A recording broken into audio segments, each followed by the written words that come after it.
Hi guys, Kat Craig and welcome to Monday morning. I'm just jumping in to remind you about the splash and dash. I know this is back to front, but it's just that phone thing. So get on board, okay? If you came to our Aquathon, we had such a good day. We had an awesome team out there. There's 80 of us around.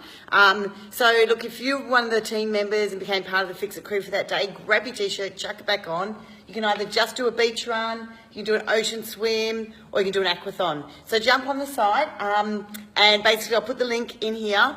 Jump on, make sure you register. If you want a good 15% off, make sure you put in Phyxit at the payment page. We would love to see you down there. Now, the exciting news is we still have a few T-shirts left from the Aquathon. So if you register, give us a bell, and we'll see if we've got a spare shirt for you, which we would love. If you've already got a shirt, make sure you don it. Sunday morning, let's get out there, let's get active, let's finish off February and summer with a massive bang. See you down there. Bye. Oh, who's just joined me? Hi, we're just talking about the splash and dash. Have an awesome day and great week. We'll see you Sunday morning. Ciao for now. Bye.